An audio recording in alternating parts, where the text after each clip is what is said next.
Backstage. Yeah, nigga. Fake ass nigga. You ain't no Israelite, but you a gospelite, bitch. Fuck you talking about?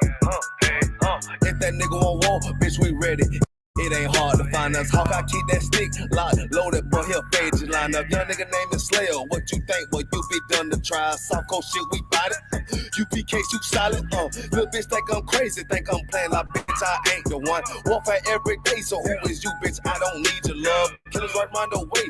What you think? I love this brotherhood. Hood.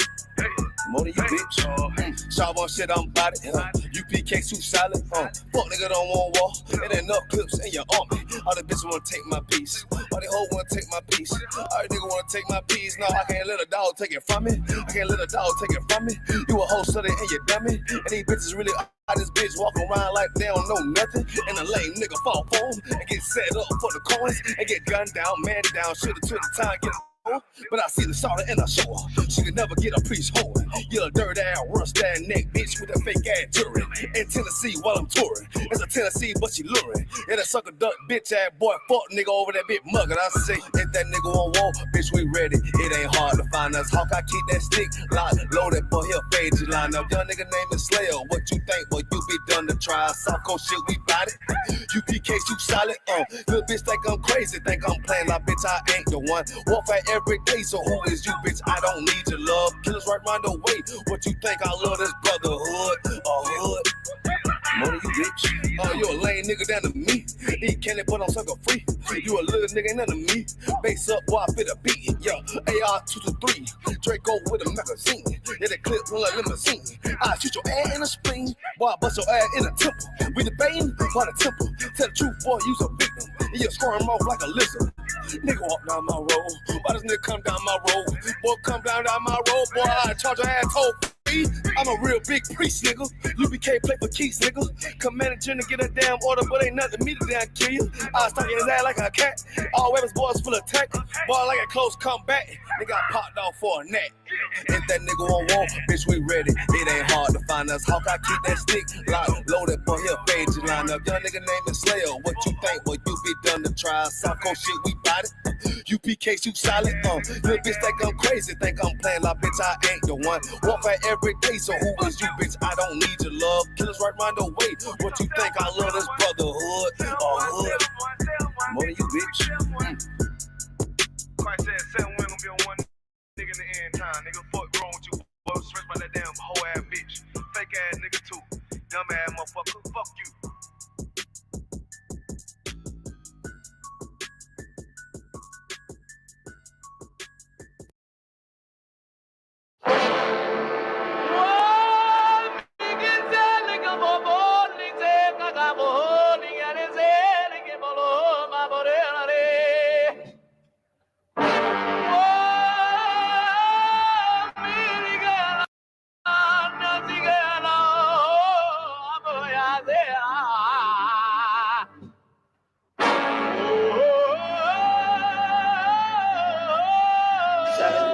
Whoa, whoa, whoa, whoa, whoa.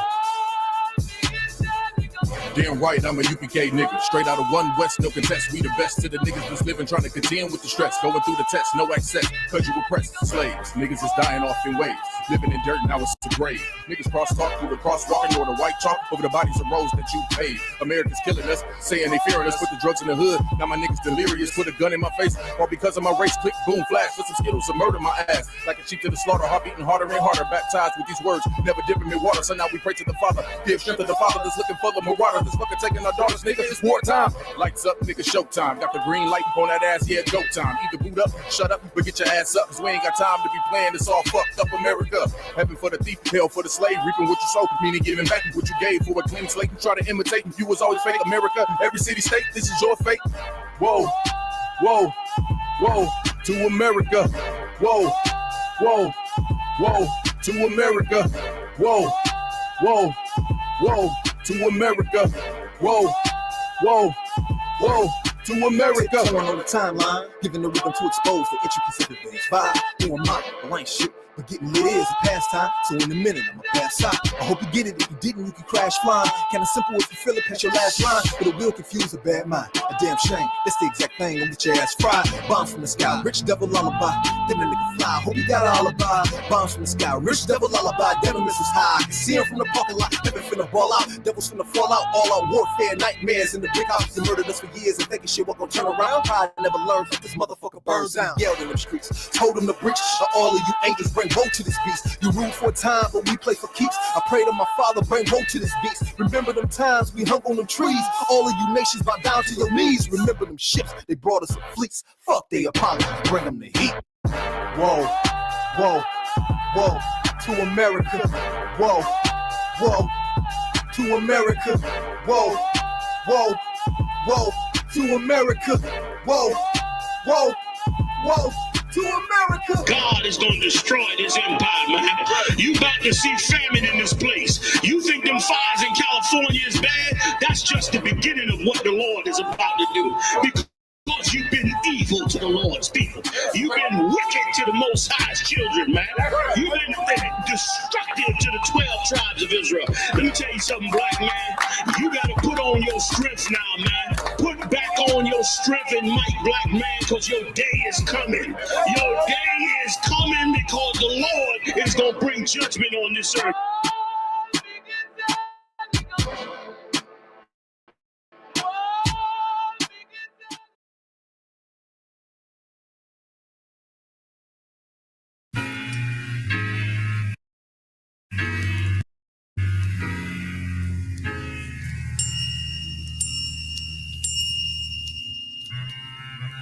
We do it like that and we do it like this. We do it like that and we do it like this. Yeah. Swing low, Lord, get me out this plantation. I ain't on the block no more, no grams weighing. I don't even bed no hoes, my ribs stay in. Try to keep them humble and never run in the streets. My kids speaking Hebrew, so you know that I teach. It's hard, gotta hold on, trying to keep up the peace. I'm waiting on your son to return and cut off the beast. Till then, I'ma be in war mode and face east. I know I don't deserve a second chance, but I take it. That's why I don't slow down no more, and I don't blaze it. Satan still want me back, he gotta face it. Smoke don't touch these lungs, I'm feeling strong again. Lost a couple LBs, even started to jog again. I get suited up now, and I ain't talking about cardigans. Boots laced up and gear ready for battle. The enemy is listening, Lord, but I ain't rattled. You made a nigga feel it, some niggas scared of their shadow. I'm seeing lost niggas in these groups on the tube. You could've put me with them, guess that's mercy from you. You put me front of Jenna, you're hiding, now I can't lose. He took a drug dealer that probably should make the news and turned him to a prophet. My family is still confused. It seems they like the old me best. Sorry to say, I ain't gotta drop a old me left. So I pray that the slave master see death every day. I hear the bell toll and hope I'm the one chosen. And when that chariot swing low, Lord, let me roll in. We're doing this for Yahweh and Yahushua. Go to war for our people like Mordecai. I'm sorry for my sins and I deserve to die, but please swing low, sweet chariot, cause I wanna ride. Every day is a struggle just to stay alive. It's dark and hell is hot and I don't wanna feel the fire. I'm sorry for my sins and I deserve to die, but please swing low, sweet chariot, cause I wanna ride. Well, come on. Won't you please swing low, sweet chariot? Won't you please swing low, sweet chariot? What you know about sacrifice? Nothing, they bluffing. These niggas perpetrating, man of God, the shit is disgusting. I put my time in, while they ain't even applying. Through all the pain, hate, confusion, and the lying, I stay grinding with the heart of a lion. The strong through the storm till I found that silver lining. Without no pressure, there's no diamonds. I walked straight into the furnace of affliction for refining. Came a long way to stash the bills when I heard the sirens getting higher. Hold up, moment of silence. Just a moment, y'all. Yeah. Cause that man is dead and deceased. Gained knowledge, found peace, shook the mark of the beast. Only fear God and not another man who bleeds. And if you roll with me, you already know my steed. I come through, give a death, they holler, what up, priest? Then I quit the chop a Christian with ease. Then I go and put the sword back in his sheath. I got one life to live, so I'm playing for keeps. So I be dropping shit like the towers. All my haters sour, you ain't no cowards. Niggas swear they hard, but acting like they own they flower. You old bitch ass nigga, I'll fuck your ass up. Hold up, let me regain my composure. I keep the time to the beat of a composer. The end is near and I can feel it getting closer. closer, praying to the Lord that the angels be my chauffeur. We're doing this for Yahweh and Yahweh Shai. Go to war for our people like Mordecai. I'm sorry for my sins and I deserve to die, but please swing low, sweet chariot, cause I wanna ride. Every day is a struggle just to stay alive. It's dark and hell is hot and I don't wanna feel the fire. I'm sorry for my sins and I deserve to die, but please swing low, sweet chariot, cause I wanna ride. Well, come on. Won't you please swing low, sweet chariot? Won't you please swing low, sweet chariot? Yeah, and get out this hell, cause I done been through there and back. Let's declare the facts, cracking setting stays and traps. Revenue be oppressing, I ain't prepared to crack. My current state of living depressing, my hair I'm tearing that. I fight alone in my home, but I ain't sharing that. Most of these people ain't prepared for that.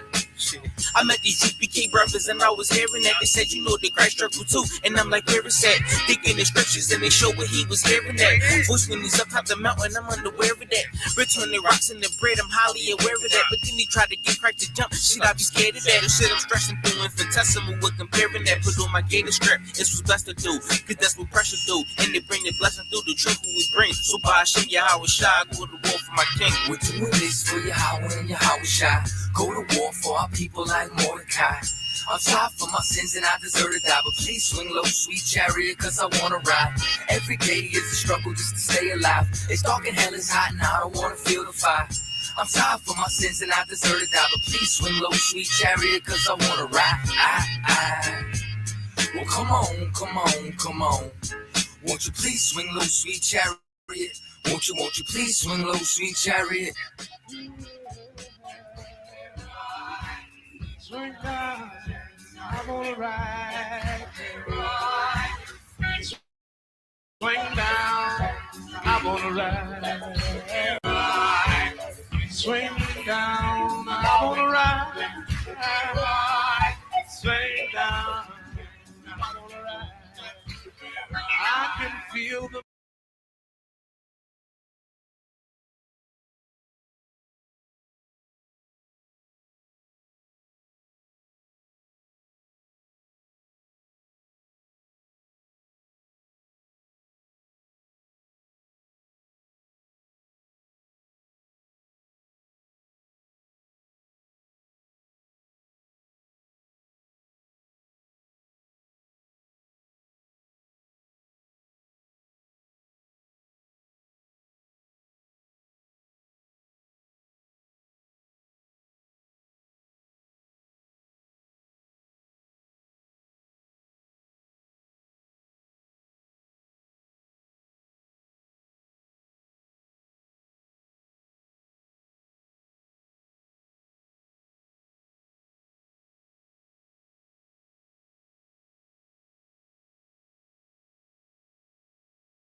Shalom Israel, Yahba Shem Al Shah Thumb to the brothers, Yah Shemal Thumb by Shem Al Shah to the sisters. I'm Priest Officer Quran Yah of the ISUPK under Commander General Hana, and welcome to another installment of Criminals of the Caucasus. So we're gonna be getting into Andrew Jackson today. All right. Let's share my screen so I can show y'all exactly who this devil was. And before I share my screen too, I don't do this series to glorify the oppressor in no way, shape, form, or fashion, nor do I do it to highlight them in a positive light. You understand? I need blacks, Latinos, and Native American Indians to know who the oppressor is, what he has actually done, and what is his culture. You understand? What does his culture consist of? And it's criminality at its finest. You understand? And also to tell black, Latino, and Native American Indians, you understand, our whole nation of people, man, being a criminal ain't for us. You understand? They the face of criminality. Get them people back their culture, come back to your law, statutes, and commandments, and serve your God and love your own people. That being said, let's get into it.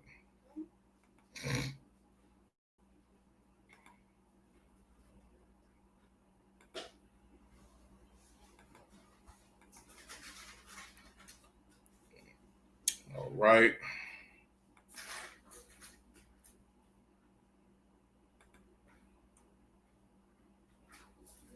Andrew Jackson, born March 15th, 1767, passed on June 8th, 1845.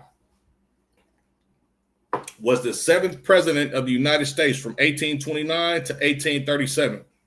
Before his presidency, he rose to fame as a general in the U.S. Army and served in both houses of the U.S. Congress.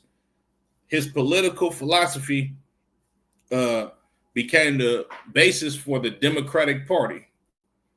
Jackson's legacy is controversial. He has been praised as an advocate for working Americans and preserving the Union states, and criticized for his racist policies, particularly towards Native Americans. You understand? Now, of course, he's praised by, you understand, fellow Caucasians because Andrew Jackson was instrumental in the detriment, you understand, of the nation of the Native American Indians, or your so-called Native American Indians, right? On top of that, Andrew Jackson, he was kind of like the oppressor that kind of like, you know, how could I put this?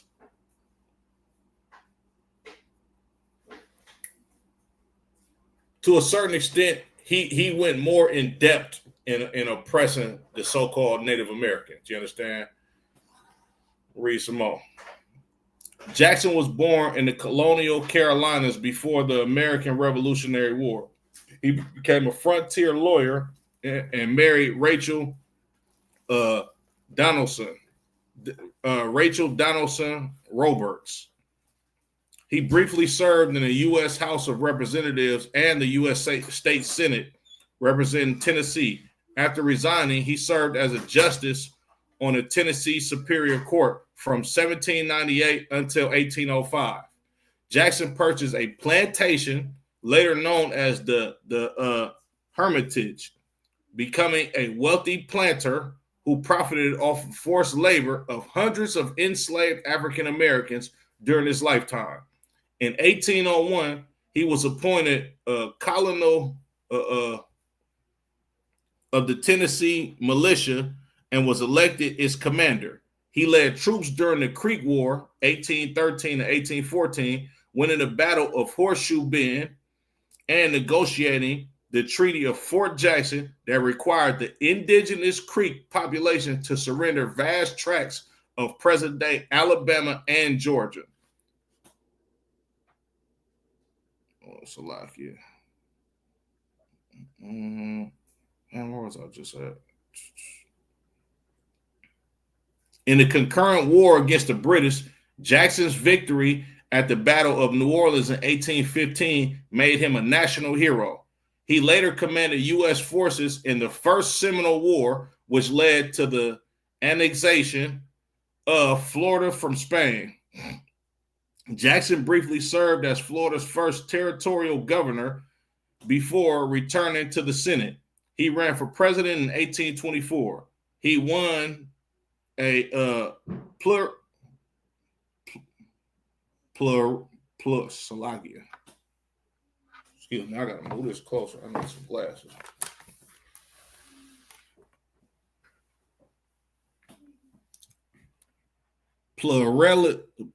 but plurality,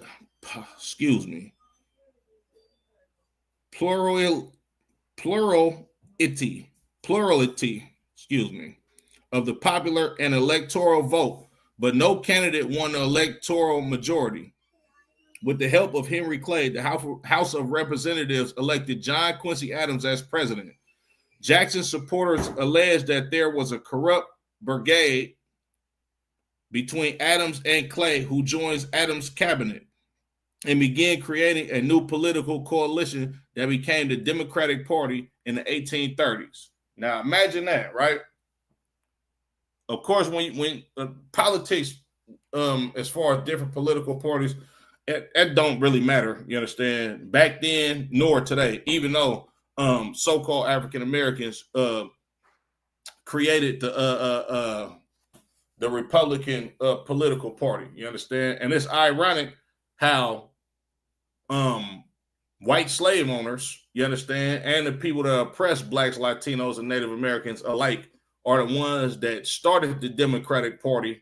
Yet you have the majority of so-called blacks and Latinos in America, they tend to vote Democrat when it comes to presidential elections.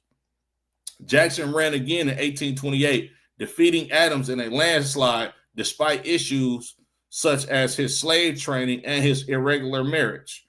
And they don't give a damn about what he had going on as far as being a slaver.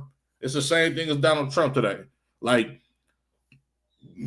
President Andrew Jackson literally won this election because he was a slave master, because he was a slave owner, because he was racist towards so-called African Americans and Native Americans. You understand?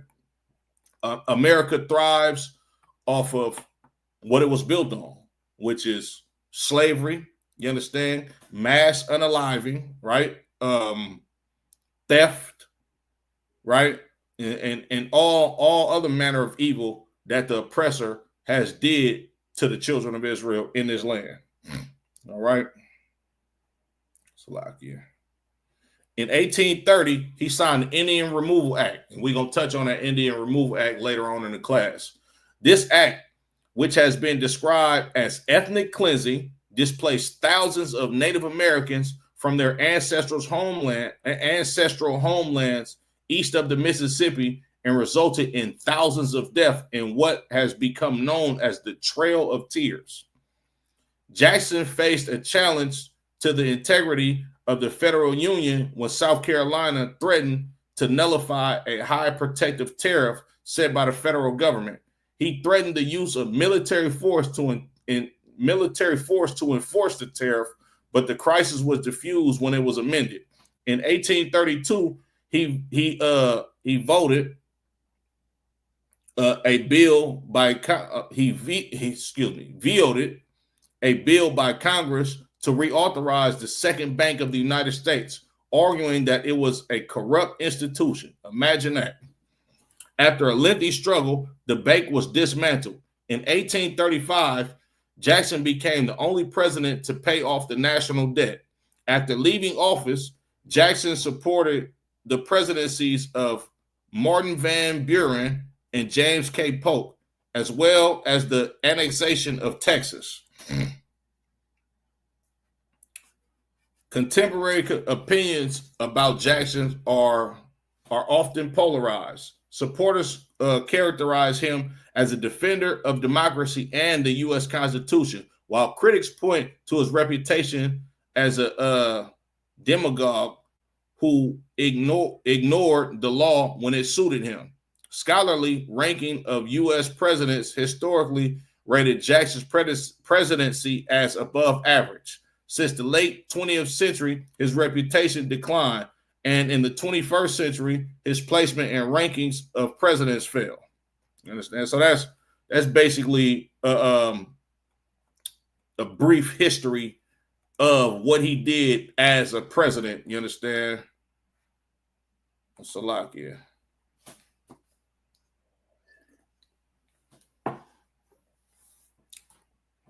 Now let's get into some of his acts, right? Of course, as you all know, Andrew Jackson is also the face on the $20 bill, right? Which shows you how much America loved Andrew Jackson to put his face on their currency. Right. So let's go to the Indian Removal Act. I'm gonna share my screen one more time. Indian Removal Act. The Indian Removal Act of 1830 was signed into law on May 28, 1830 by United States President Andrew Jackson. The law, as described by Congress, provided for an exchange of lands with the Indians residing in any of the states or territories, and for their removal west of the river Mississippi. So essentially, this Indian Removal Act is a legal document that says that these oppressors were able to legally, you understand, invade the homes of these natives and take over their lands. All right. Now, mind you, this is a president, you understand, which shows you how evil and corrupt America has always been. When Donald Trump say, make America great again, you understand, this is what he is doing. And essentially, this is the same thing that was going on with these ICE raids. You understand? These ICE raids are literally going to these so-called illegal immigrants, which California, Texas, Arizona, you understand? These are the lands of the indigenous Mexicans. You understand? So what they're doing is no different than the Indian Removal Act of the 1830s with these ICE raids. It's the same exact thing. You understand? Salakia. And what I was going to say was, before I forget my train of thought, this is what Donald Trump means by make America great again. When Donald Trump says make America great again, he wants so-called Negroes or African Americans to be slaves once again. He wants to be able to mishandle and mistreat the indigenous tribes of the Americas, which are the children of Israel. You understand? That's exactly what he means by make America great again. He want to be able to do what Andrew Jackson did, right? During the presidency of Jackson, 1829 to 1837, excuse me, and his successor, Martin Van Buren, 1839 to 1841, more than 60,000 Native Americans from at least 18 tribes were forced to move west of the Mississippi River, where they were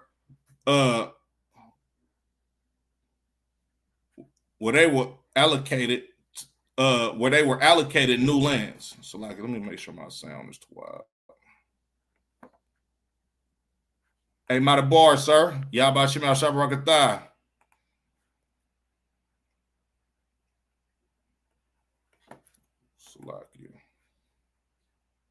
The southern tribes were resettled mostly in Indian Territory, Oklahoma. The northern tribes were resettled initially in Kansas. With a few exceptions, the United States, east of the Mississippi and south of the Great Lakes, was empty of its Native American population. Movement westward of indigenous tribes was characterized by a large number of deaths due to the hardships of the journey.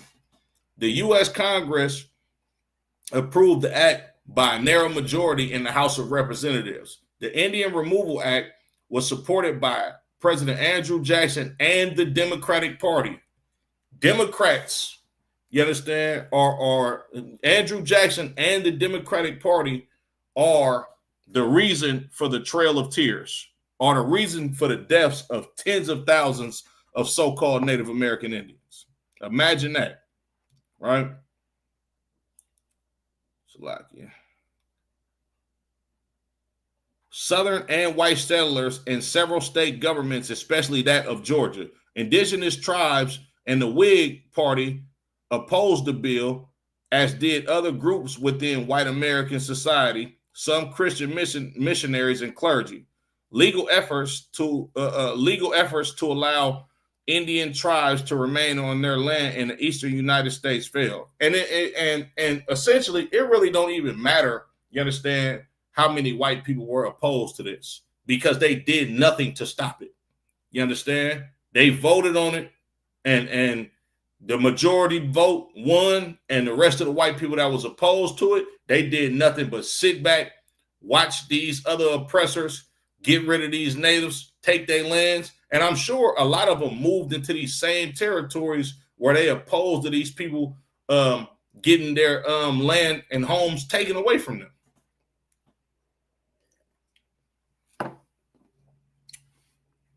Salakia. Legal efforts to allow Indian tribes to remain on their lands in the eastern U.S. failed. Mostly the Cherokee, including the Treaty Party, challenged their relocation, but were unsuccessful in the courts. They were forcibly removed by the United States government in a march to the west that later became known as the Trail of Tears.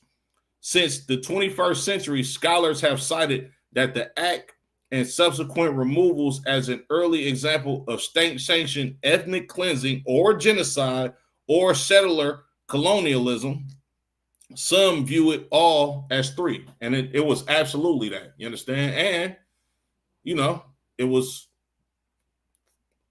very well in the nature of oppressors, because this is what they do. As a matter of fact, Salakia. Let me pull a scripture real quick.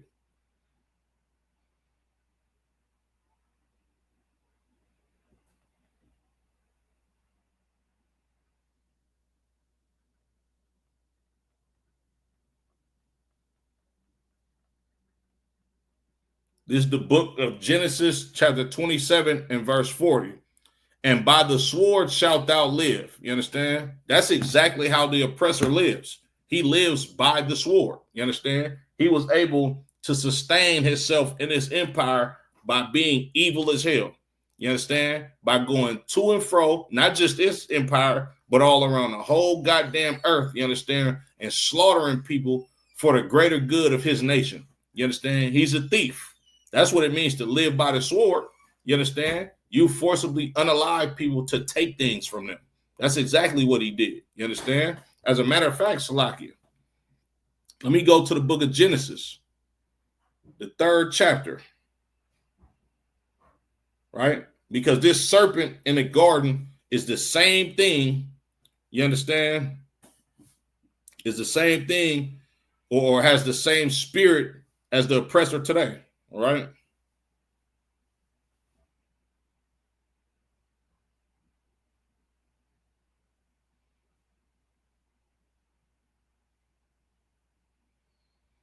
This is the book of Genesis, chapter 3, and verse 13, 3 and 14.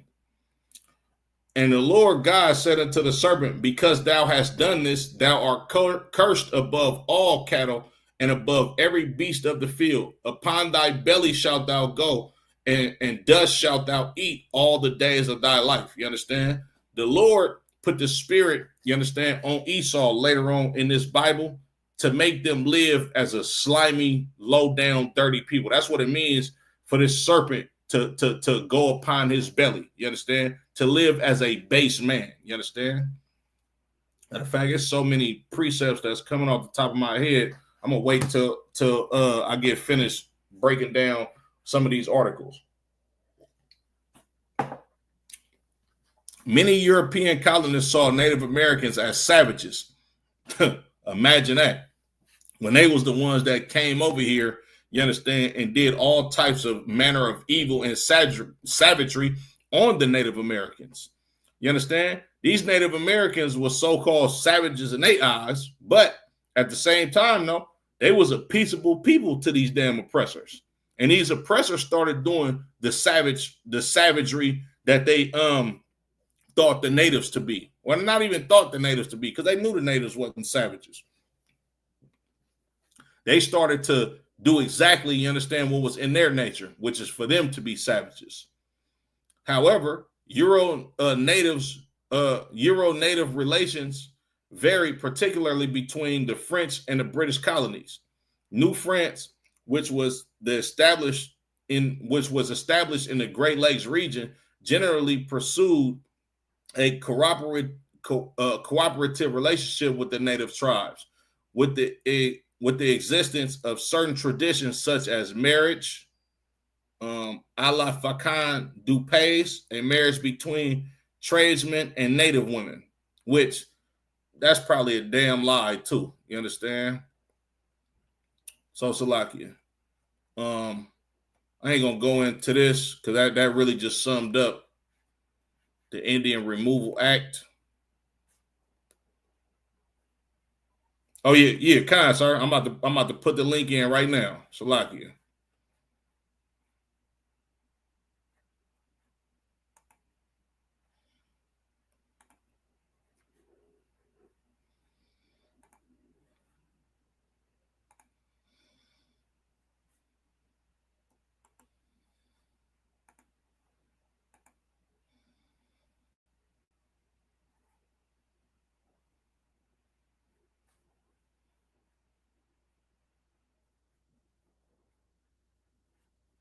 Yep, it's in there right now, sir. I'm gonna wait for you to jump in and then I'm gonna continue.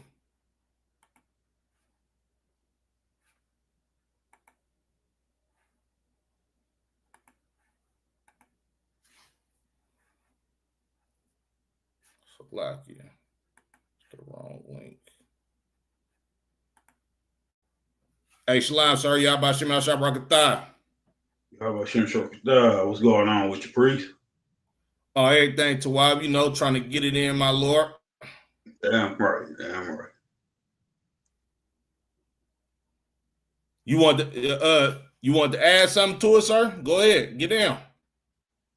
Oh shit, everything you was breaking out was heavy. You know what I'm saying? Like, people don't understand what the goddamn oppressor been doing to our people over 400 years. Not just while we was here, way back when we was in Israel and got kicked out of our own land. Like, they've been trying to destroy us and get rid of us and separate us and divide us with the Christianity, with all they fake religions and everything. But you got it. Kind, sir. No, you absolutely correct. You know what I'm saying? And this the spirit of the oppressor is gonna go everywhere he goes. You understand? He was a murderer from the beginning. I'm paraphrasing. You know what I'm saying? But Salagia, this is the Wikipedia search of the Trail of Tears. And then I'm gonna pull another Salakia. I'm gonna pull, I think, that same article that I used, sir, too. I want to say, I think it was either the Tuesday class, but I'm gonna pull that same article that we was reading from, and I'm gonna read that whole article because it kind of go in a little bit more of depth. You understand, as far as the Trail of Tears. But I'm gonna just read this Wikipedia, and then we'll keep it going like that. So the Trail of Tears was the forced displacement of about 60,000 people of the 5 civilized tribes between 1830 and 1850, and the additional thousands of Native Americans and their black slaves within that were ethnically cleansed by the United States government. As a part of the Indian Removal Act, members of the Cherokee, Muskogee, Seminole, Chickasaw, and Choctaw nations were forcibly removed from their ancestral homelands in the southeastern United States to newly designated Indian Territory west of the Mississippi River after the passage of the Indian Removal Act in 1830. The Cherokee removal in 1838 was the last forced removal east of the Mississippi and was brought on by the discovery of gold near Dahlonega, Georgia. I'm hoping I'm pronouncing that right. In 1828, resulting in the Georgia Gold Rush. The relocated people suffered from exposure, disease, and starvation while en route to their newly designated Indian Reserve. Thousands died from disease before reaching their destinations or shortly after. A variety of scholars have classified the Trail of Tears as an example of the genocide of Native Americans. Others categorize it as ethnic cleansing. Right? And keep in mind, This is an episode called Criminals of the Caucasus, and we talking about a United States president. You understand? This ain't just some regular devil. You understand? This is a devil in the United States that rose to one of the highest positions of power that you can have in a Western hemisphere, not just the United States. You understand? In 1830, a group of Indian nations collectively referred to as the 5 civilized tribes. Understand that. You understand? How can an uncivilized people classify a people to be civilized? You understand? That's crazy as hell. The Cherokee, Chickasaw, Choctaw, Muskogee, and Seminole nations were living autonomously in what would later be termed the American Deep South. The process of cultural transformation from their traditional way of life towards a white American way of life, as proposed by George Washington and Henry Knox, was gaining momentum, especially among the Cherokee and Choctaw. American settlers had been pressuring the federal government to remove Indians from the Southeast. Many settlers were encroaching on Indian lands, while others wanted more land made available to the settlers. Although the effort was vehemently opposed by some, including U.S. Congressman Davy Crockett of Tennessee, President Andrew Jackson was able to gain congressional passage of the Indian Removal Act of 1830, which authorized the government to extinguish any Indian title to land claims in the Southeast. In 1831, the Choctaw became the first nation to be removed, and their removal served as the model for future relocations. After 2 wars, many Seminoles were removed in 1832. The Creek removal followed in 1834, the Chickasaw in 1837, and lastly, the Cherokee in 1838. Some managed to evade removals, however, and remain in their ancestral homelands. Some Choctaw still reside in Mississippi Creek in Alabama and Florida, Cherokee in North Carolina, and Seminole in Florida. A small group of Seminole, fewer than 500, evaded forced removal. The modern Seminole Nation of Florida is descended from these individuals. A number of non-Indians who live with the nations, including over 4,000 slaves and others of African descent, such as spouses of freedmen, also accompanied the Indians on the trek westward. By 1837, 46,000 Indians from the southeastern state have been removed from their homelands, thereby opening 25 million acres for white settlement. Oh, God damn. Salakia. The oppressor is the devil that the Bible speaks of. When the 5 tribes, sorry, go ahead, sir. Salakia, I would say that's crazy because on my mother's side, my great-great-grandpa, he was a Blackfoot Indian. And you remember growing up when we was young, if a Negro had good hair, they'll say, "Oh, you must got Indian in you." Remember that term? The crazy part is you'll hear that, but y'all still go out. You're celebrating Thanksgiving. You're celebrating the goddamn 4th of July. Right. You shitting on our people. You know what I'm saying? Every time you celebrate these fake holidays that the oppressor gave you, that's what's crazy about it. Because you remember growing up hearing them terms. Oh, you got Indian. Well, if you gonna say something like that, how you gonna go out and celebrate Thanksgiving? A day that they celebrate that they slaughtered our goddamn brothers and sisters. How you gonna go out there talking about some Independence Day when we ain't independent yet? You still relying on the goddamn oppressor for everything. Like it's madness. You got it. Nah, sir, what you saying is heavy, and it's so crazy too, sir. Just to pinpoint something heavy that you said, like a lot of us, you understand, like when we was growing up, we did hear that. Oh man, he might got some Indian in his blood, and a lot of that is true. You understand, especially when I'm reading this, like This said it was over 4,000 slaves that live amongst these so-called Native American Indians. You understand? So of course, you know, we was intermarrying with each other, like, and it's heavy what you said about your great grandfather being a native. I have a great grandmother on my father's side that's a full-blooded Cherokee Indian. You understand? And I was able to meet her.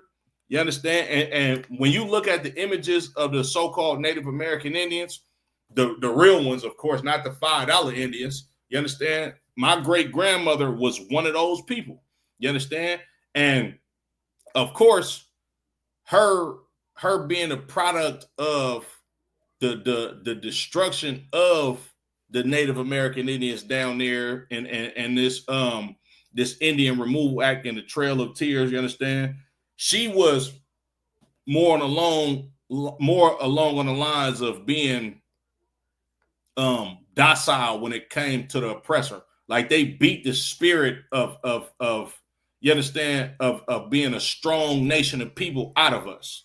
You understand? Like when I like, because she lived in I'm not, if I'm not mistaken, sir, I think she lived down there in the boot. Where you from? I think she lived in New Orleans or Baton Rouge or one of them cities down there in Louisiana. You understand? But when she came up here, it was like we could be at a grocery store or something like that, and she'll see a white person and it just be extra like nice to him, or you know, sir, ma'am. I know a lot of that comes from Southern hospitality, and a lot of our brothers and sisters down there being you know, more hospitable to people.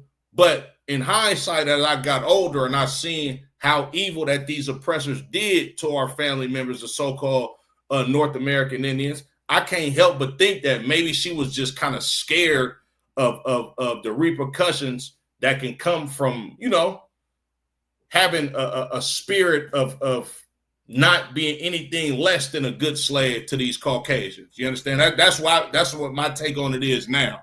Back then, I just thought my great grandma was just a nice lady. You understand, and things of that nature. But you know, it could have very well been she's been trained to just be docile when it comes to Caucasians because of how much evil that they did to us in this country. You understand? Right. And this was like the 80s or something. Like I was like 5, 6, 7 years old. My grandpa had passed away. He was in one of the medical beds. But I used to hear the stories about when the so-called oppressor came around the house and tried to surround the house. He came out there with a shotgun running them off and stuff, you know. And then he grew up. He worked on a railroad. You know what I'm saying? So he was building them train tracks too. So you can't think that the natives were no slaves too. Right, absolutely. Yeah, all our people get put through the same goddamn oppression. He had to make his money building railroad tracks and everything. But you got it. Come with con, sir. So like I'm gonna keep going. Where was I?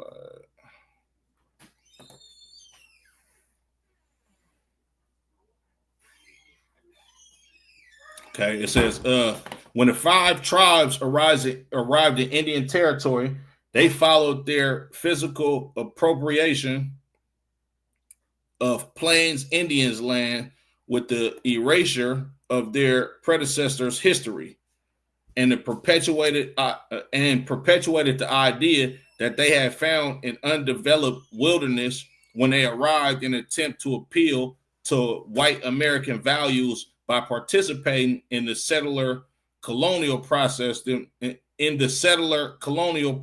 themselves. Other Indian nations, such as the Quapaws and Osage, had moved to Indian territory before the 5 tribes and saw them as intruders.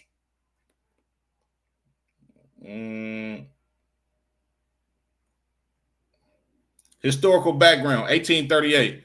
The fixed boundaries of these autonomous Indian nations, comprising large areas of the United States, were subject to continual cession and annexation, in part due to pressure from squatters and the threat of military force in the newly declared United States territories. Federally administered regions whose boundaries supervened upon the Indian treaty claims. As these territories became U.S. states, state governments sought to dissolve the boundaries of the Indian nations within their borders, which were independent of state jurisdiction, and to expropriate the land therein. These pressures were exacerbated by U.S. population growth and the expansion of slavery in the South, with the rapid development of cotton cultivation in the uplands after the invention of the cotton gin by Eli Whitney. Many people of the southeastern Indian nations had become economically integrated into the economy of the region. This included the plantation economy and the possession of slaves, who were also forcibly relocated during a removal. Hey, that's what you said, sir. You understand? Like the so-called Native American Indians, they served slavery on these plantations just like the so-called African Americans. Prior to Jackson's presidency, removal policy was already in place and justified by the myth of vanishing Indian. Historian Jeffrey Osler explains that scholars have exposed how the discourse of the vanishing Indian was an ideology that made declining indigenous American population seem to be an inevitable consequence of natural processes, and so allow Americans to evade moral responsibility for their destructive choices. So basically, they were saying that Indians is dying off, and it's not the Caucasians man's fault because it's inevitable for them to die off in order for them to keep a clear conscience about how evil they was to the so-called Native American Indians. Osler explains a singular focus. Oh, Salaki, I think I jumped ahead. Despite the common association of Andrew Jackson and the Trail of Tears, ideas for removal began prior to Jackson's presidency. Osler explains a singular focus on Jackson's obscures the fact that he did not invent the idea of removal. Months after the passage of the Removal Act, Jackson described the legislation as the happy consummation of a policy pursued for nearly 30 years. James Fenimore Cooper was also a key component of the maintenance on the vanishing Indian myth. The vanishing narrative can be seen as existing prior to the Trail of Tears through Cooper's novel, The Last of the Mohicans. Scholar and author Roxanne Dunbar Ortiz shows that Cooper has the last of the noble and pure natives die off as nature would have it, with the last Mohican handing the continent over to Hawkeye, the nativized settler, his adopted son. Cooper had much to do with creating the U.S. origin myth. To generations of historians have dedicated themselves fortifying what historian Francis Jennings has described as exclusion from the process of formation of American society and culture. Yeah, of course, Andrew Jackson is not the one to blame solely for this Indian Removal Act or the Trail of Tears. It's Caucasians as a whole, you understand? He just played a prominent role in it, him being a president and getting this bill passed. Although Jackson was not the sole or original architect of the removal policy, his contributions were influential in its trajectory. Jackson's support of the removal of the Indians began at least a decade before his presidency. Indian removal was Jackson's top legislative priority upon taking office. Imagine that. I ain't gonna lie. If you ask me, Andrew Jackson got the same spirit that Donald Trump got on him. Like, this is literally ICE raids. You understand? And well, you can't even call it ICE raids. It's just the Indian Removal Act. But it's essentially the same thing that America is doing with these ICE raids. You understand? They literally trying to go find the so-called indigenous Mexicans, which that's what they are, because this is their homeland. You understand? They literally doing it all over again. Salaki, sir, you want to say something? Off topic. If you punch into your Google right now, look up the biggest the slave revolt in Kenner, Louisiana. It's gonna show you the information from 1811. The biggest slave revolt. On Salaki.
You talking about this one, sir? Can you see it on the screen? The 1811 German Coast Uprising. Okay, I'm gonna read this, and this is on topic too, sir, for sure. 1811 German Coast Rising. The 1811 German Coast Uprising was a slave rebellion which occurred in the territory of Orleans from January 8th to 10th, 1811. It occurred on the east bank of the Mississippi River in the modern-day Louisiana parishes of St. John the Baptist, St. Charles, and Jefferson. The rebellion was the largest of its kind in the history of the United States, but the rebellions only killed 2 white men. Confrontations with the U.S. military personnel and local militiamen who were sent to suppress the rebellion, combined with post-trial executions, Salakia, resulted in the death of 95 rebels. On January 8th, between 64 and 125 enslaved people ignited a fight for freedom and marched from plantations in a near present-day Laplace, Louisiana. Laplace? Yeah, Laplace. Laplace, Louisiana, and the German coast towards New Orleans. More people escaped slavery and joined them along the way, and some accounts claim a total of 200 to 500 people escaped and participated in the rebellion. During their 2-day, 20-mile long march, the rebels, armed mostly with improvised weapons, burned 5 plantations along with several sugar houses and crop fields. Man, Most High Christ, they was getting it on down there. White settlers, led by U.S. officials, formed militia companies, and in a battle of January 10th, killed 40 to 45 of the people escaping slavery while suffering no fatalities themselves. They hunted down and killed several other people without trial. Over the next 2 weeks, white planters and U.S. officials interrogated, tried, executed, and decapitated an additional 44 people escaping slavery who had been captured. Executions were generally by hanging or firing squad. Heads were displayed on pikes to intimidate others. Since 1995, the African American History Alliance of Louisiana has led an annual commemoration in January of the uprising, in which they had been joined by some descendants of participants in the revolt. Lucky, sir. I never knew this. Damn right. A lot of people don't know that, man. A lot of I people never don't knew know that, that. sir. A lot of people don't know that. That just goes to show, that's how much your oppressor, he don't give a damn about you. Right. You unalive two of them, and he done unalive how many? Said about 95, sir. On top of the other ones, was it 95 Right. and then 45 more? Yeah, Khan. Like this how your oppressor feel about you when you come up against America. When you Right. come up against what they love, when you come up against Mega. Like this history that people don't know. Like Louisiana had a large slave rebellion. Like our people was tired of that shit. You got it. Sir. Khan. Nah, what you saying is heavy, sir. Like this is exactly what your oppressor does when you don't want to be oppressed. When you just want to live, the oppressor is going to put pressure on you to show you that your life is in the power of his hands. You understand? Just like today, you got brothers that are unalived by police, you understand, just for the simple fact that they got pulled over by some racist cop, you understand, that has the same spirit of a slave master and feels like he should be able to dictate whether a brother or sister can go and come as they please.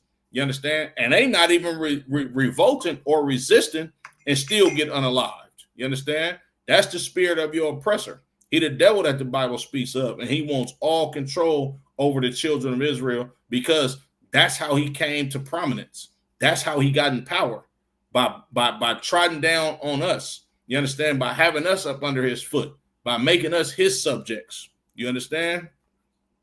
I'm right. And what it said, the largest slave rebellion in the United States. Khan, sir. A lot of people don't know that history. Khan. That's how it is, in the South, wherever we at, because we still under slavery.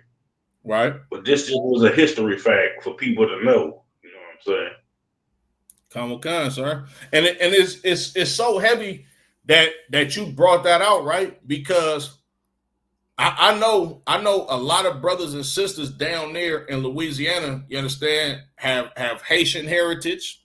They have so-called Native American Indian heritage, and they have African American heritage. When you look at the nation and the spirit of the children of Israel, when we are in our right state of mind, we not a warlike people like Esau is, but we are a warrior like people. Meaning we gonna stand up for the injustices that's coming up against our people. You understand? When the time is needed. And like these brothers and I'm sure it was sisters too that was involved in this rebellion, you understand? We was tired of it, right? Just like the so-called Haitians, the so-called Haitians on the island of Haiti, like they went to war with them French, you understand? And as a result of it, yeah, they got free from French rulership, but Haiti is one of the poorest countries in the Western Hemisphere.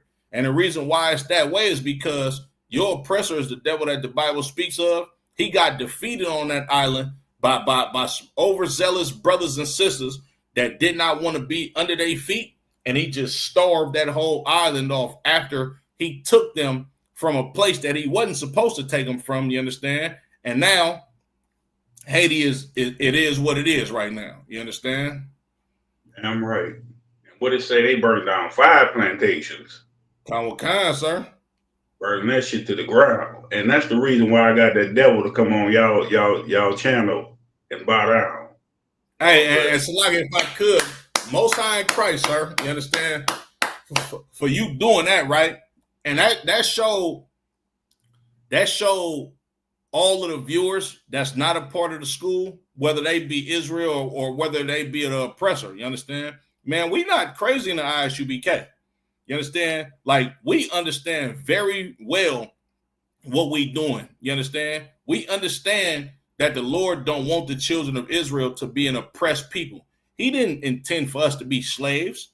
And furthermore, these Caucasians understand that what they did to the children of Israel outside of what the Lord allowed them to do was wicked and evil as hell. You understand? Yeah, of course we were supposed to serve slavery because we went against our God. You understand? Yeah, we were supposed to be y'all slaves. We were supposed to be trodden down upon by y'all, and we were supposed to build up y'all nation. But what y'all wasn't supposed to do to us was the extra stuff that you did on top of that. You wasn't supposed to be ripping our babies out of our women's stomach. You understand? Y'all wasn't supposed to be hanging us by trees and lighting us on fire and having picnics. You wasn't supposed to be sexually assaulting our women, children, and men.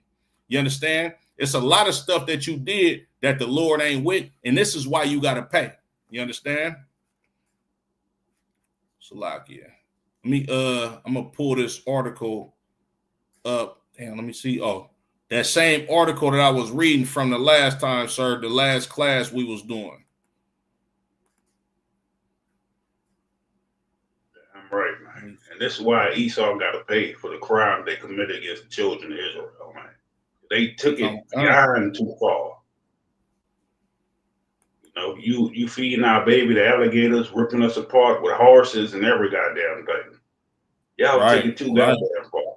That's not what a slave is for.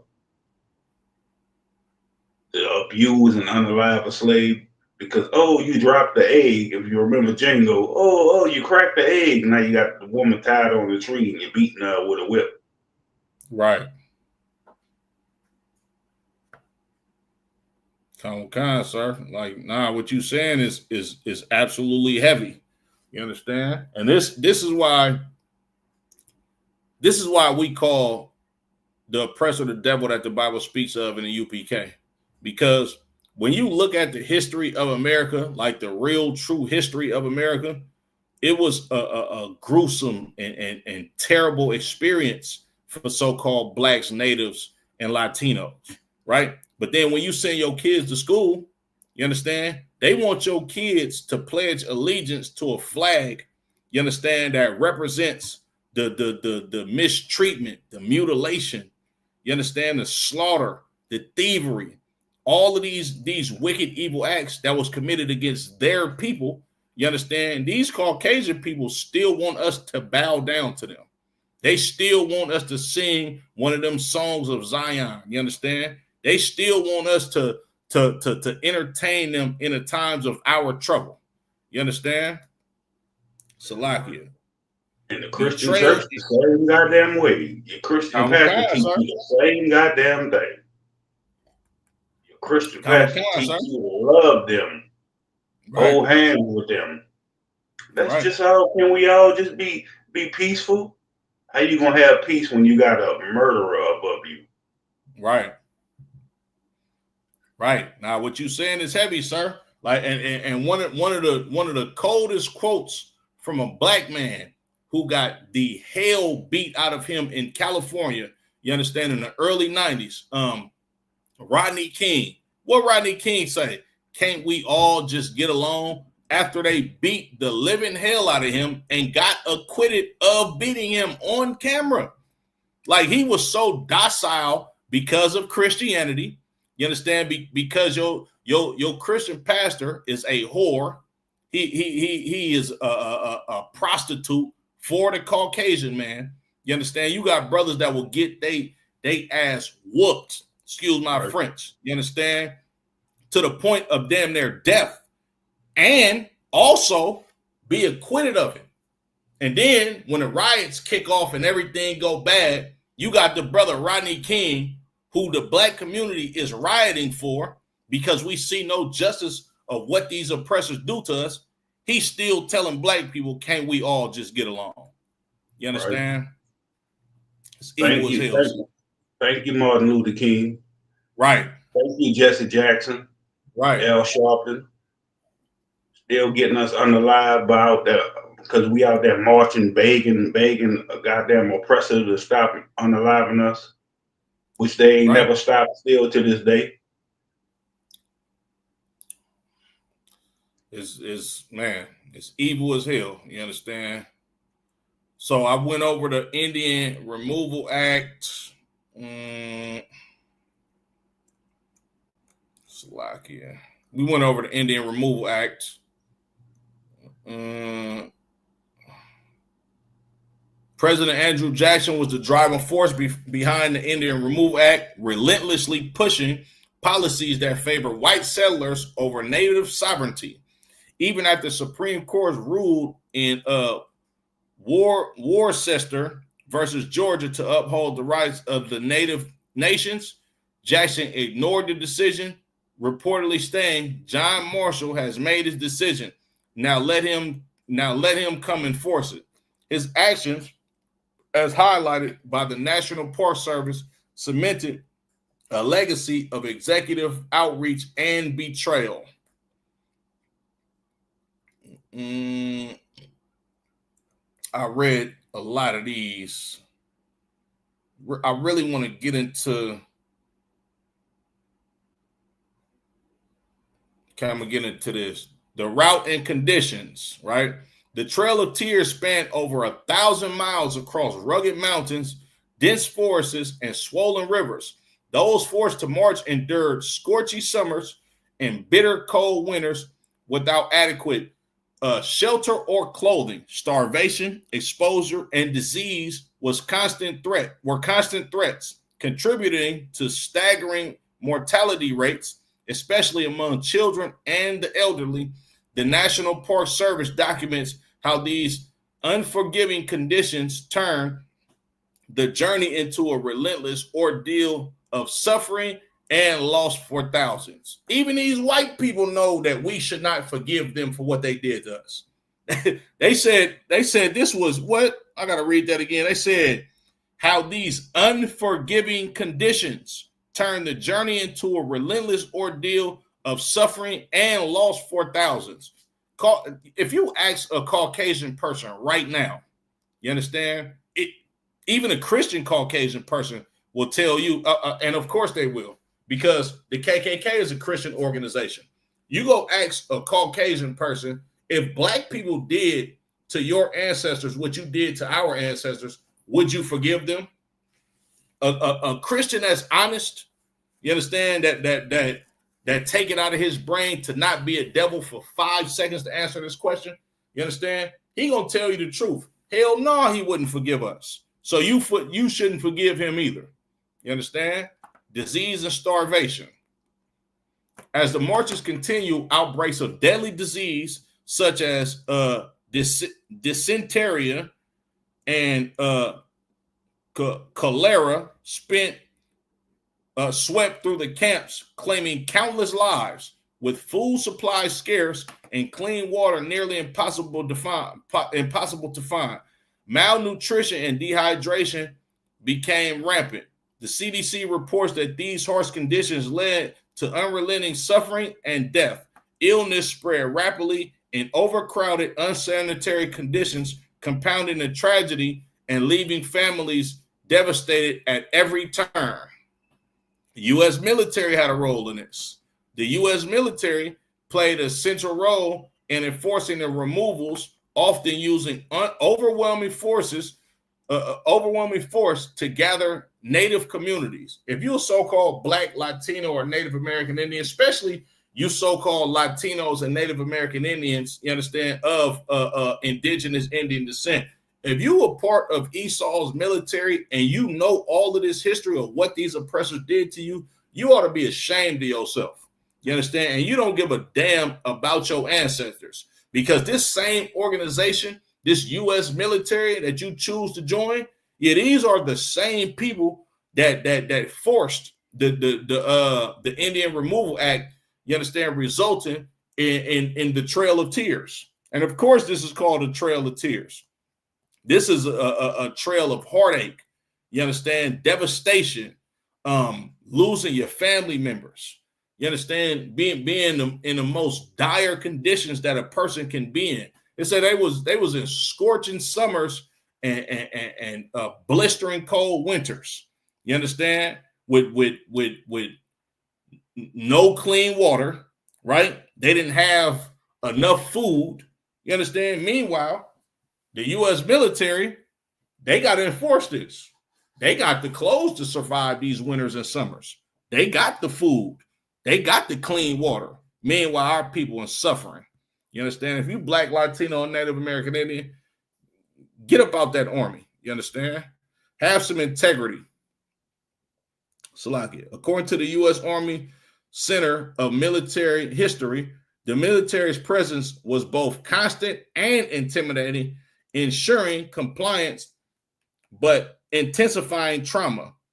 The militarized process stripped Native people of autonomy and dignity, compounding the sense of betrayal and fear. Separation of families. This all sounds like these ICE raids to me. One of the most heartbreaking consequences of the Trail of Tears was the separation of families. During the chaotic roundups and grueling marches, parents, children, and elders were often torn apart, sometimes never to see each other again. The forced fragmentation shattered the bonds that held communities together. As National Geographic notes, the trauma of these separations linger in collective memory, adding a deeply personal layer to the tragedy of removal, loss of life. The human cost of the Trail of Tears was staggering. Historians estimate that approximately 4,000 Cherokee died during the forced removal, presenting nearly a quarter of their population.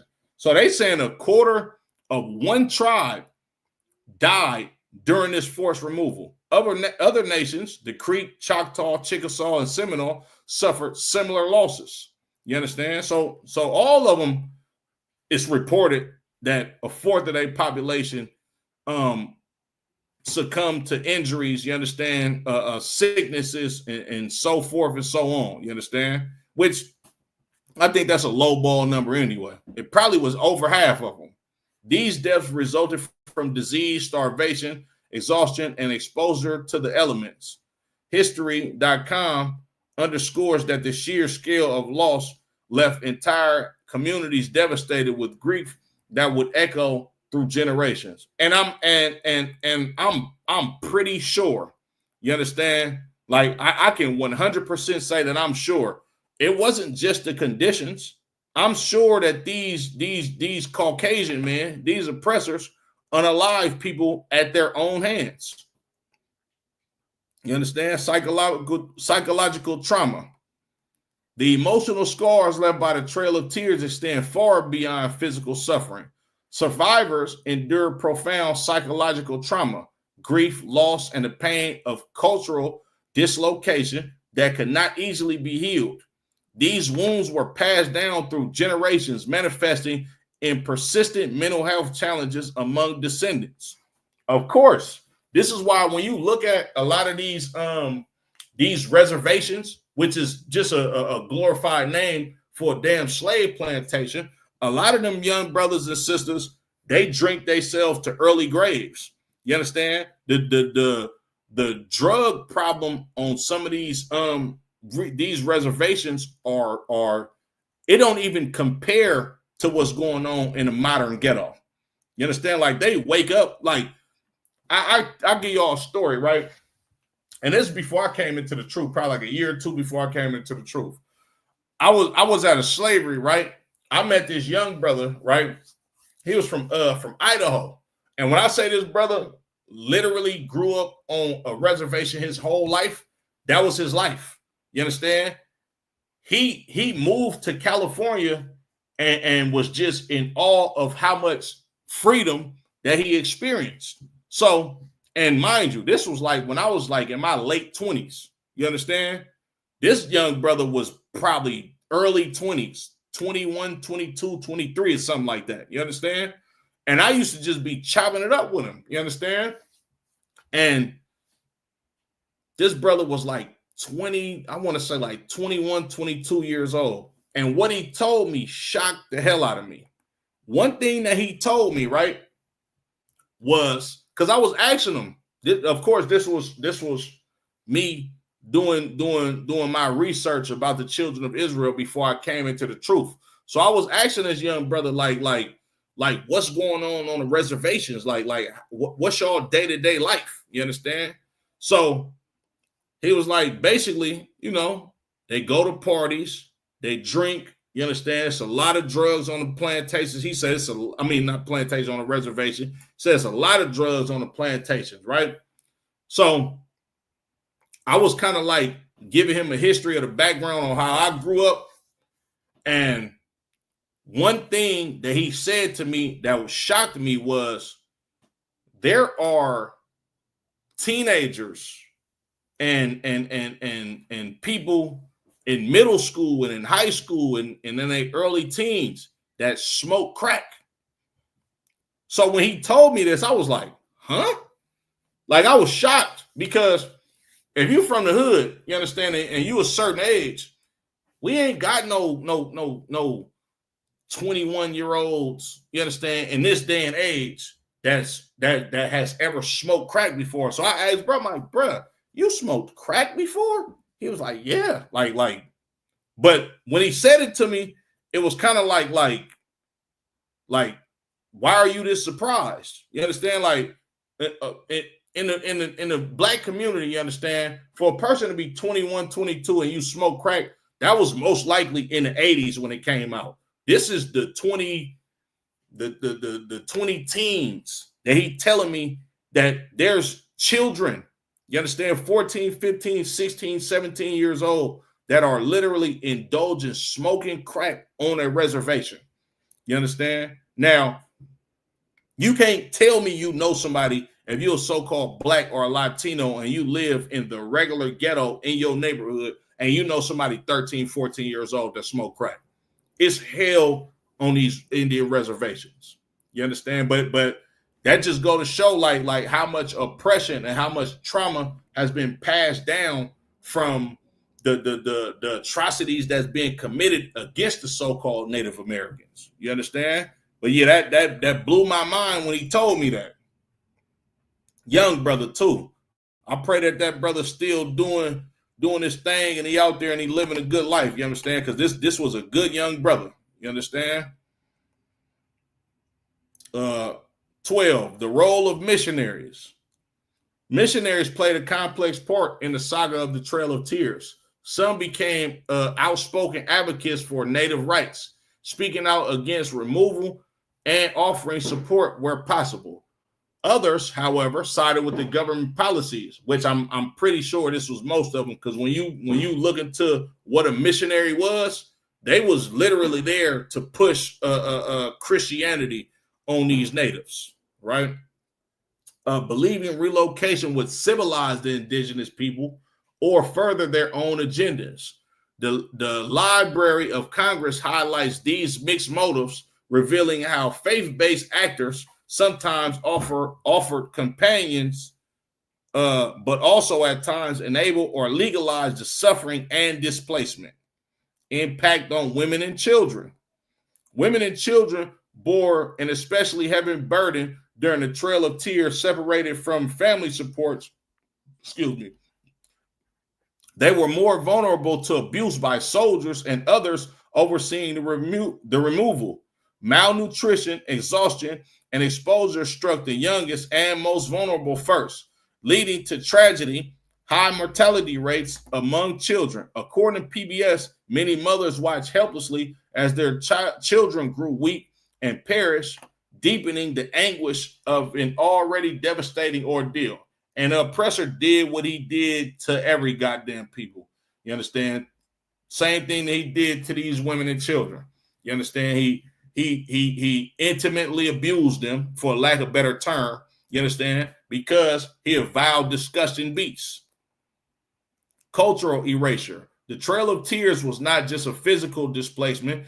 It was an assault on Native identity itself. Forced removal aimed to dismantle traditional governance, suppress Native languages, and sever ties to ancestral customs and sacred lands. Is this not the same thing that they did to so-called African Americans? Go look at that first Roots movie. You understand? When Kunta Kinte was hanging, you understand, hanging with his hands in the air, and they was trying to call him Toby, and he's like, nah, my name Kunta Kinte. Yeah, they beat the natives' heritage out of them. When you look at all of these images of these so-called natives, you understand, getting down, how the oppressor want them to get down, and living and looking how the oppressor wanted them to live. That's not what they did by choice. You understand? When you look at the so-called natives and you see them in a lot of them early pictures dressed like the missionaries or the conquistadors, that wasn't by choice. That was by force. You understand? The result was a deliberate campaign of cultural erasure that threatened the survival of entire ways of life. As Smithsonian Magazine explains, the loss of language and tradition was devastating as the loss of land, deepening the tragedy for generations. And of course, we all know the reason why they did this. The reason why they did this is because your oppressor knows that when you leave your laws that the Most High God gave to you and follow the ways and culture of another nation and people, the Lord offers you up as slaves to these other people, and the Lord does not fight for us when we become assimilated with the culture of somebody else. You understand? The Lord get down like this. You want to be like them people? So I'm going to make them people be the lords over you instead of me being the Lord over you. Look at this picture right here. You see this? Look at the clothes that they got on. This ain't how the natives dress. They dress like this damn cracker right here. They dress like that oppressor. The Seminole resistance. Unlike some other nations, the Seminole fiercely resisted removal through prolonged armed conflict in Florida. Their defiance sparked the Seminole Wars, the longest and costliest Indian war in U.S. history, utilizing the dense swamps and forests to their advantage. Excuse me. The Seminole fought U.S. forces for years, refusing to surrender their land or freedom. History.com details how their resistance became a powerful symbol of courage, resilience, and the high cost of forced displacement. Disease in detention camps. Before the forced marches even began, thousands of natives were confined in overcrowded, unsanitary detention camps. These temporary holding areas quickly became breeding grounds for disease, measles, dysentery,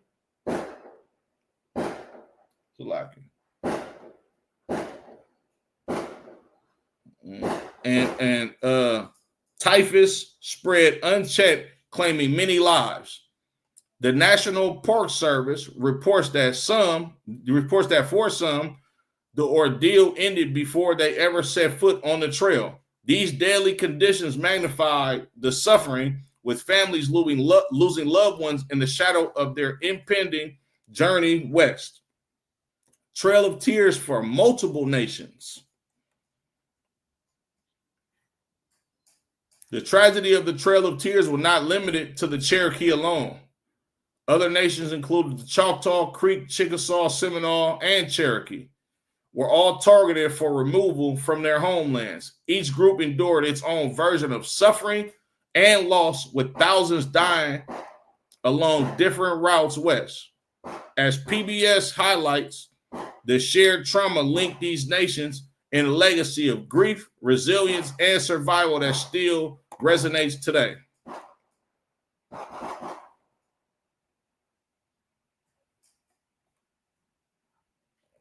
Man, this article is long as hell. I'm not gonna get into everything, but all of these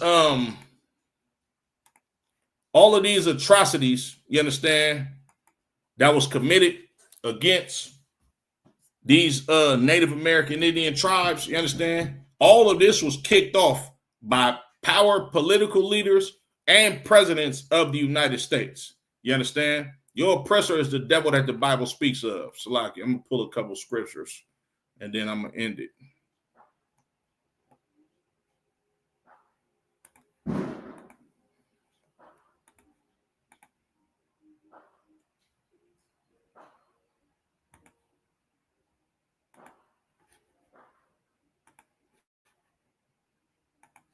Okay, this is the book of Proverbs, chapter 3, and verse 31. Envy thou not the oppressor, and choose none of his ways. You so-called Negroes, you understand, from the tribe of Judah, that's saying that you shouldn't stand up for the so-called Mexicans, you understand, as far as these ICE raids. The Lord said, envy thou not the oppressor, and choose none of his ways. And what is the ways of the oppressor? The ways of the oppressor is to hate Mexicans. The ways of the oppressor is to hate so-called North American Indians. You understand? You go directly against your God when you tell Mexicans that you're not going to stand up for them in this fight against them being unjustly deported out of a country that was theirs. You understand? And then furthermore, right, you Negroes going to celebrate Juneteenth. Oh, this is a day where slaves got freed and all of that type of stuff. You understand? Well, keep in mind, you understand? Of course, we're not satisfied with Juneteenth. You understand? But at the same time, though, for all you Negroes in the world, when you think about Juneteenth and so-called black people being freed out of slavery, you better think about them Native American Indians. You better think about them so-called Mexicans, you understand? Because Juneteenth has everything to do with them, just as it has everything to do with you. You understand? On top of that, all you Negroes that celebrated Juneteenth, you understand? Because I'm right here. I'm listening to these niggas popping fireworks right now. Y'all can't wait to show out, you understand, on the oppressor's holiday. You understand? And y'all gonna do exactly what he gonna do on the holiday. Your oppressor is gonna shoot guns in the air just like you Negroes is gonna shoot guns in the air. You understand? Your oppressor gonna eat them pork ribs just like you finna eat some goddamn pork ribs. He finna barbecue on the 4th of July. He finna do all manner of lustful evil, and you're gonna do exactly the same as him. You know why? Because you still a slave. You understand? You do exactly what your slave master tells you to do. And one of the things that your slave master tells you to do, you so-called Negroes, is to hate your brother, the so-called Mexican or the North American Indian. And you ought to be a goddamn shame to yourself. You understand? Salakia. Matabar, you want to add something, sir? Hey, damn right what you saying, heaven, man. Because our people, they don't understand what division is.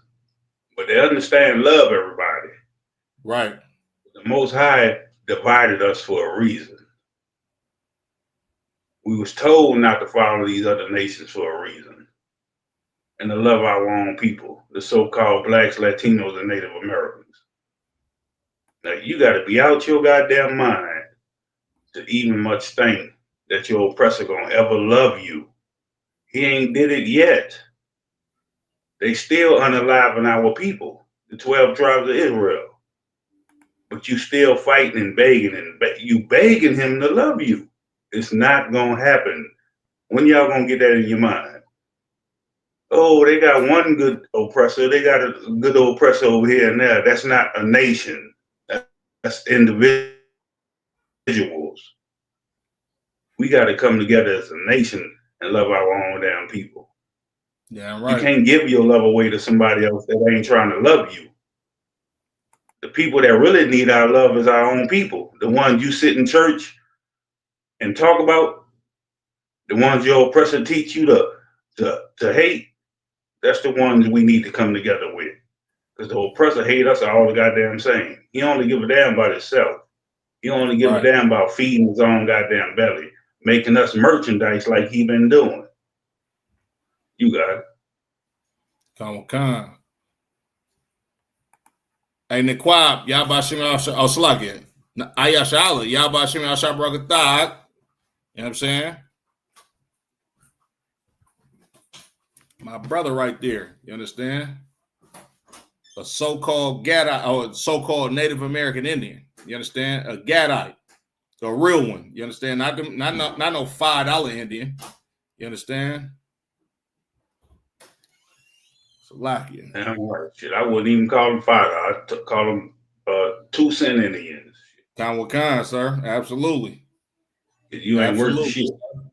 Stealing culture, stealing everything from our people. That's all y'all known for is stealing, unaliving, and thieving. And then you turn around and try to switch it on us. Y'all the greatest thieves on the earth, the greatest unalivers. You got it. Khan, you damn right, sir. You understand? Another scripture for you so-called Latinos, you Native American Indians, you Negroes, you understand, that look at the other tribes and say you ain't got nothing to do with them. Well, this is what the Lord said, Jeremiah 50 and 33. Thus saith the Lord of hosts, the children of Israel and Judah were oppressed together. Like on that trail of tears, it wasn't just so-called natives, it was so-called African-American slaves as well. And we was on a trail of tears amongst each other. You understand? Being oppressed together, being put in dire conditions together. You understand? Being unalive together, being sexually abused together. You understand? They feeding all our babies to alligators. They cutting all of our feet off. You understand? They ripping the babies out of not only African-American women, but the so-called Native women as well, Latino women as well. You understand? The Lord said we was oppressed together, and all that took them captives held them fast. They refused to let them go. Ain't that what happened to so-called blacks and Latinos? Don't your oppressor still have you in slavery right now? Don't he still own you? Aren't you still a possession in his empire that built up his empire? You niggas better wake up. You understand? Wake up to the fact that we ain't getting out of hell unless we get out of hell together. Christ ain't just coming to save so-called African Americans. No, he's coming to save Native American Indians and Latinos as well. You understand? It's not going to be no kingdom of just so-called natives or just so-called Africans or so-called Latinos. No, our whole family has to get out of this hell together in order us to rule in righteousness over all of the other nations on planet Earth. Y'all keep thinking we are separate people. The white man tell you every goddamn day we not a separate people. Because when you hear about somebody committing crimes, when you hear about the number one population in prison, what they say? Blacks and Latinos right after that. You understand? We not two separate nations of people. We not three different ethnic groups of people. No, we family. And the sooner we realize this, the better off we'll be. And we got to unite. You understand? Not in all of these fake religions that your oppressor allows you to worship. No, we got to unite in our culture, in this ISUBK under Commanding General Yana, because this is the only way that you're going to get out of hell. You understand? I got one more scripture, sir. And then if you got any last closing statements, you understand, you can go ahead and get down. Salaki, this is the book of Habakkuk, chapter 2 and verse 12. Woe to him that buildeth a town with blood and establish a city by iniquity. Ain't that how your oppressor built up America? Ain't we reading about America being established with blood?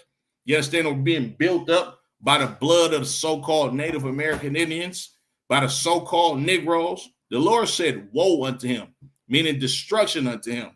Andrew Jacksons of the world, the President Donald Trumps, you understand? Abraham Lincoln, you understand? George Washington, and every goddamn president in between.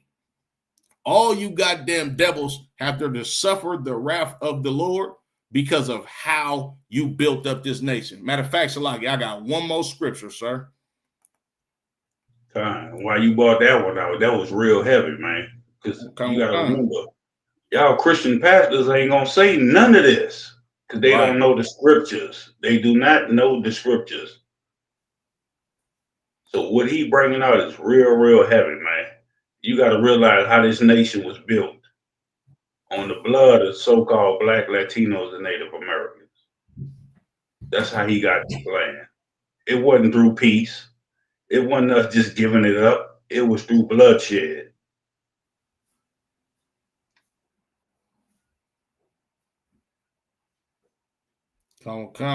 Absolutely. You understand? This is the book of Obadiah, chapter 1 and verse 10.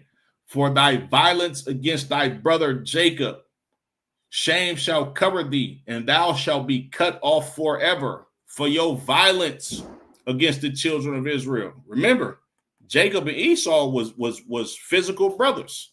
You understand? But over time, you goddamn oppressors then did so much evil, you understand, to the nation of Israel, to the so-called North American Indians, to the so-called African Americans, to the so-called Haitians. You understand? Like when you look at a lot of these brothers and sisters that's not in the truth and don't understand why we love so-called natives and so-called Latinos as much as we love so-called African Americans, is because the proof is in the pudding.